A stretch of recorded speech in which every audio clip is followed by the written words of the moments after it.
Welcome back, YouTube. It's King General 357 here. I'll give you another review on these snap caps. I've been hearing a lot of talk about them on the net, and a lot of people have been asking questions about dry practice and things like that.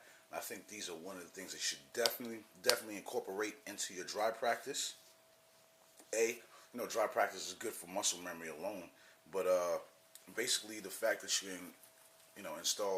incorporate snap caps into the whole practice would be better, because then you could simulate loading, unloading, and you can simulate clearing a malfunction. You can simulate just straight draw and shoot. There's a couple of drills that I do with my snap caps. One of the things that I like to do is do my draw and shoot drill from regular clothes that I would wear every day. And what I do is I put them on like I normally would, and then I draw. First start off really slow to make sure I get the movement that I really want to imitate, and I just practice that movement faster and faster, faster and faster, faster and faster. So that's me putting my bottom three knuckles in the palm of my left hand, flashing my bottom two knuckles. So yeah, just practice, boom. So I basically, I started dry practicing with snap caps, I guess, about 2 years ago.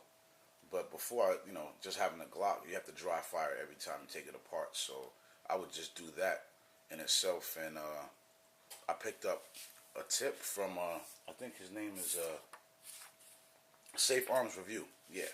What he does is he puts the empty shell casing on the top of his front sight. And what that will do is it ensures steadiness while you get your sight picture and get your aim on, and you keep the round steady, and then you get a clean, crisp drop when you pull the trigger. It stops you from moving the gun so much when you pull the trigger. That, I must say, is one of the best tips that I've gotten for dry practice, with the exception of snap caps, whatever, because you can dry fire without a snap cap or not, but I think it's better because it protects your firing pin a little more. I heard someone talking about, if your firing pin is hitting heavy,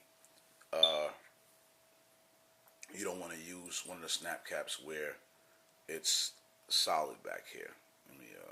Sorry about that. You probably can't see, but that's kind of soft in the center right there, where the primer would be.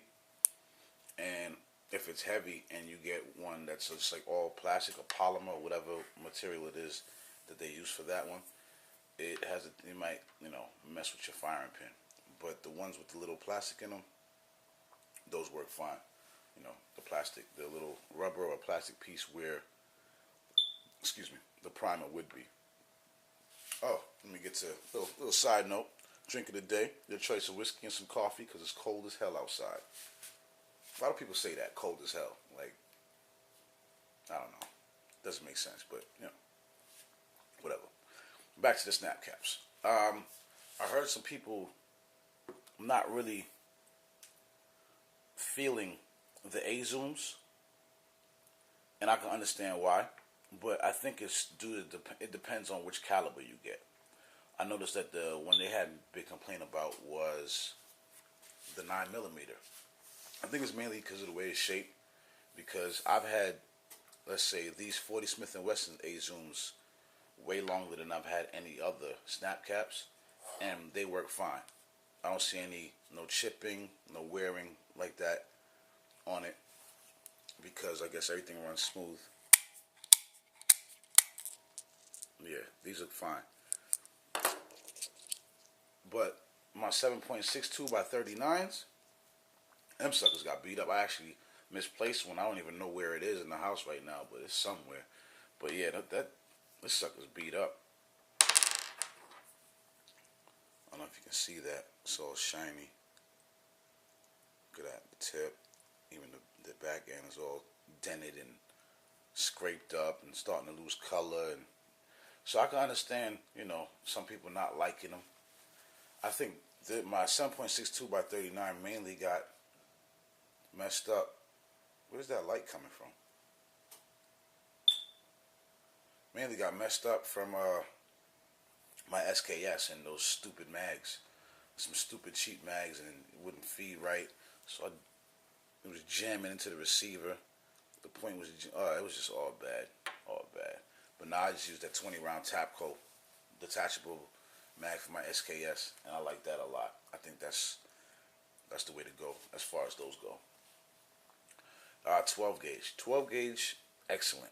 Excellent for just practicing cycling, just getting the knowledge and getting the feel down. And also for beginner shooters. Beginner shooters, I feel that they should work with snap caps first. Therefore, they're simulating, loading, reloading, clearing malfunctions, etc., without, the worry of, having live rounds. Always keep live rounds in another room. Do not ever dry practice with rounds in the same room that that you're dry practicing in. That's just a bad idea. Because as we say again, muscle memory is, it's a double-edged sword. If you do it bad, it'll be done bad until you do it right enough times to forget the bad. I think they say it's 20 times to replace a habit. So you gotta. It's better to build with good habits than to have to replace bad habits with good habits. That's what I see. So I highly recommend snap caps. Oh, and those in the back right here, the shiny thing here, these are laser bore sighters. That's good for getting your red dot zeroed or your scope zeroed. Highly recommend those. Makes it really quick, really easy.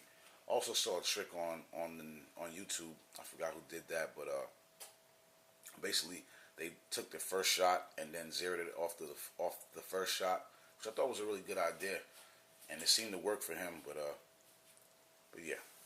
If you guys got any questions, comments, feel free. That's my oven going off, getting ready, so nice and preheated. Yeah, please leave comments. Hit like if you like what you saw. Any questions, feel free to ask me. And have a great one. Stay warm. It's pretty cold out here nowadays. Be safe and shoot straight.